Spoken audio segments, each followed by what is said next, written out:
Hello everyone, welcome to Drishti Judiciary's Law MCQs program. Practice questions covering legal current affairs, general knowledge, and previous year questions. Let's begin today's episode.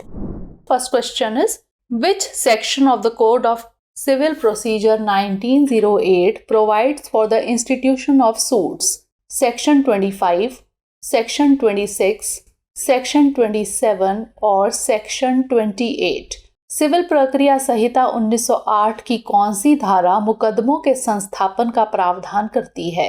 धारा 25, धारा 26, धारा 27 या फिर धारा 28? The correct answer is option B, section 26. इसका सही जवाब है ऑप्शन बी, धारा 26.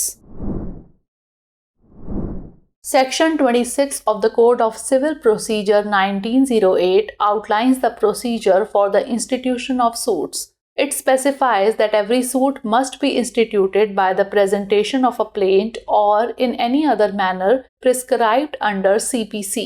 सिविल प्रक्रिया संहिता 1908 की धारा 26 में मुकदमा दायर करने की प्रक्रिया का उल्लेख किया गया है. यह निर्दिष्ट करता है कि प्रत्येक मुकदमा वाद पत्र प्रस्तुत करने या CPC के तहत निर्धारित किसी अन्य तरीके से शुरू किया जाना चाहिए. Next question. Which court has the power to grant maintenance to wife, children and parents under the Code of Criminal Procedure 1972? Session Court, Court of Magistrate First Class, Court of Magistrate Second Class और Court of Chief Judicial Magistrate? दंड प्रक्रिया संहिता 1972 के अंतर्गत पत्नी, बच्चों और माता पिता को भरण पोषण देने का अधिकार किस न्यायालय को है? सत्र न्यायालय, प्रथम श्रेणी मजिस्ट्रेट न्यायालय, मजिस्ट्रेट द्वितीय श्रेणी की न्यायालय या फिर मुख्य न्यायिक मजिस्ट्रेट की अदालत? The correct answer is option B, court of magistrate first class. इसका सही जवाब है ऑप्शन बी, प्रथम श्रेणी मजिस्ट्रेट न्यायालय. Section 125 of the Code of Criminal Procedure 1972 deals with order of maintenance of wives, children and parents. Court of Magistrate First Class has the power to grant maintenance to wife, children and parents under CRPC. दंड प्रक्रिया संहिता 1972 की धारा 125 पत्नियों, बच्चों और माता पिता के भरण पोषण के आदेश से संबंधित है. प्रथम श्रेणी मजिस्ट्रेट की अदालत को CRPC के तहत पत्नी, बच्चों और माता पिता को भरण पोषण देने का अधिकार है. Next question. Which section of the Trademarks Act 1999 defines the term registered trademark? Section 2U, Section 2V, Section 2W और Section 2X? ट्रेडमार्क अधिनियम 1999 की कौन सी धारा पंजीकृत ट्रेडमार्क शब्द को परिभाषित करती है? धारा 2U, धारा 2V, धारा 2W या फिर धारा 2X? The correct answer is option C, section 2W. इसका सही जवाब है ऑप्शन सी, धारा 2W. Recently, in the case of the Indian Hotels Company Limited versus Manoj, the Delhi High Court ruled in favor of Indian Hotels Company in a trademark infringement suit filed by it against a man running a business under the name Taj Iconic Membership. Section 2W of the Trademarks Act 1999 defines the term registered trademark. हाल ही में Indian hotels company limited बनाम मनोज के मामले में दिल्ली उच्च न्यायालय ने Indian hotels company के पक्ष में फैसला सुनाया, जिसमें ताज आइकॉनिक मेंबरशिप नाम से व्यवसाय चलाने वाले एक व्यक्ति के खिलाफ ट्रेडमार्क उल्लंघन के मुकदमे में दायर किया गया था. ट्रेडमार्क अधिनियम 1999 की धारा 2W पंजीकृत ट्रेडमार्क शब्द को परिभाषित करती है. Next question. What does section 13 of the Hindu marriage act 1955 deal with? Divorce, permanent alimony, maintenance और कंडीशंस फॉर मैरिज? हिंदू विवाह अधिनियम 1955 की धारा 13 किससे संबंधित है? तलाक, स्थायी गुजारा भत्ता, भरण पोषण या फिर विवाह के लिए शर्तें? The correct answer is option A, divorce. इसका सही जवाब है ऑप्शन ए, तलाक.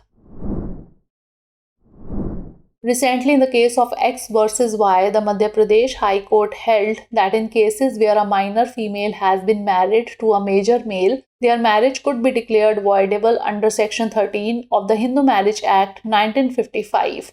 Section 13 of the Hindu Marriage Act 1955 deals with the provision for divorce. हाल ही में X बनाम Y के मामले में मध्य प्रदेश उच्च न्यायालय ने माना कि ऐसे मामलों में जहां एक नाबालिग लड़की का विवाह एक वयस्क पुरुष से हुआ है, उनकी शादी को हिंदू विवाह अधिनियम 1955 की धारा 13 के तहत शून्य घोषित किया जा सकता है। हिंदू विवाह अधिनियम 1955 की धारा 13 तलाक के प्रावधान से संबंधित है। Last question, which constitutional amendment is known as mini constitution? 31st amendment, 42nd amendment, 44th amendment और 91st अमेंडमेंट। किस संवैधानिक संशोधन को मिनी संविधान के नाम से जाना जाता है? 31वां संशोधन, 42वां संशोधन, 44वां संशोधन या फिर 91वां संशोधन? The correct answer is option B, 42nd amendment. इसका सही जवाब है ऑप्शन बी, 42वां संशोधन। 42nd Amendment is considered one of the most important amendments of the Constitution and is known as mini constitution.